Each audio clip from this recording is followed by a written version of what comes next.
అందరికీ నమస్కారం. మా ఈ జనతా దర్బార్కి స్వాగతం, సుస్వాగతం. సామాన్య మధ్యతరగతి బడుగు బలహీన పేద వర్గాల ఇబ్బందులు ఏదైతే పడుతున్నారో వాళ్ళకి ఉపశమనం కలిగించేదానికే మా ఈ చిన్న ప్రయత్నం, మా ప్రోగ్రాం జనతా దర్బార్.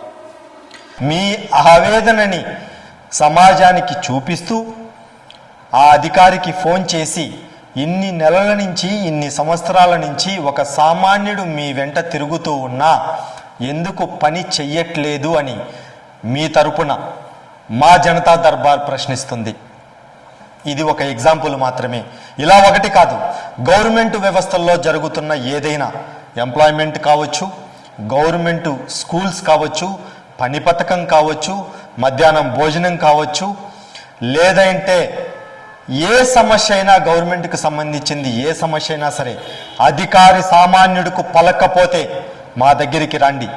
మీతో పాటి మీ గొంతుకను మేమై ప్రశ్నిస్తాం. ప్రశ్నించడమే కాదు, వాళ్ళు చేసిన తప్పుని ఈ సమాజానికి తెలియచేసే విధంగా మనం నిలదీద్దాం. ముఖ్య సమస్య ఏంటంటే అధికారుల దగ్గరికి సామాన్య ప్రజలు లేదా బడుగు బలహీన పేద ప్రజలు, మధ్యతరగతి కింద ఉన్న ప్రాంత ప్రజలు ఎవరైనా అధికారుల దగ్గరికి పోతే పట్టి పట్టనట్టుగా, చూసి చూడనట్టుగా వ్యవహరించడమే పెద్ద సమస్య అయిపోయింది. ఈ ప్రాంతంలో 1 ఎకరా భూమి కోసం ఒక అధికారి దగ్గరికి పోతే ఆ ఎకరా భూమి అమ్ముకుండే సమయం వరకు అధికారి చుట్టూ, ఆ అధికారి ఆఫీసు చుట్టూ తిరిగి ఆ ఎకరా అమ్ముకుండే పరిస్థితి అయితే వస్తుంది. కానీ సమస్య పరిష్కారం అయితే తెగే సమస్య లేని విధంగా అధికారుల ప్రవర్తన ఉంది. జనాలు భయభ్రాంతులు అవుతున్నారు. ఇలా ఒకటి కాదు, అధికారులు డబ్బుల కోసం, అధికారులు లబ్ధి కోసం, అధికారుల ఉపయోగాల కోసం ఏ విధంగా ఇబ్బంది పెడుతున్నారు, ఏ విధంగా పీల్చుకు తింటున్నారు అనేది ఒక ఉదాహరణ చెప్తాను. అధికారులకి డబ్బులు కావాలి అంటే ఒక ఆన్లైన్లో ఉండే భూమిని 2-3 అయినా ఆఫ్లైన్ రికార్డ్ని తారుమారు చేసి ఇబ్బంది పెట్టి వాళ్లకు చిచ్చు పెట్టి ఆ ఇబ్బందిని పెద్దది చేసి వాళ్ళ దగ్గర ఎలా లబ్ధి పొందాలి, ఎలా ఇన్కమ్ సాధించాలి అని ఆలోచిస్తున్నారే తప్ప సమస్యని పరిష్కరించాలి అని ఆలోచించే వ్యవస్థ మా ప్రాంతంలో లేదు అనే విధంగా ఉంది. ఇలా ఇబ్బంది పడేవాళ్ళు ఎందరో.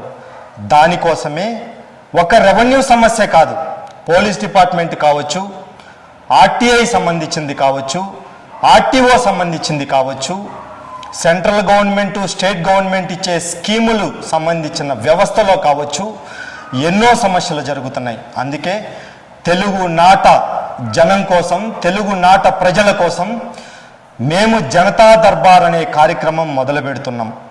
మీకు 3 నెలల పైన ఏ సమస్య మీదైనా గవర్నమెంట్ వ్యవస్థలో కానీ, గవర్నమెంట్ అధికారుల చుట్టూ మీరు తిరుగుతున్నట్టయితే ఆ సమస్య విత్ ప్రూఫ్, విత్ ఎవిడెన్స్ మీరు మాకు ఇవ్వగలిగితే, ఎవరైతే ఓటు వేసి ఈ వ్యవస్థని ఎన్నుకుంటున్నారో వాళ్ళ ముందే వీళ్ళు చేసే తప్పులని, వీళ్ళు చేసే ఫ్రాడ్ని మీ ముందుకు తీసుకొచ్చే విధంగా ఒక వ్యక్తి ఏదైనా సమస్య ఉంది అని మా దగ్గరికి వస్తే ఆ సమస్యని, ఆ ఆవేదనని మనం స్క్రీన్ మీద, వాళ్ళ వ్యవస్థని, వాళ్ళ ఆవేదనని స్క్రీన్ మీద మనం చూపిస్తూ, వాళ్ళ దగ్గర ఎవిడెన్స్ని చూపిస్తూ, ఆ పలానా అధికారికి ఫోన్ చేసి మీరు ఎందుకు తప్పు చేస్తున్నారు, ఈ పలానా వ్యక్తి 3 నెలలు, 6 నెలలు, సంవత్సరం నుంచి మీ చుట్టూ తిరుగుతూ ఉన్నా ఇతనికి పని ఎందుకు కాలేదు, మా ప్రోగ్రాం దగ్గరికి మీరు రండి,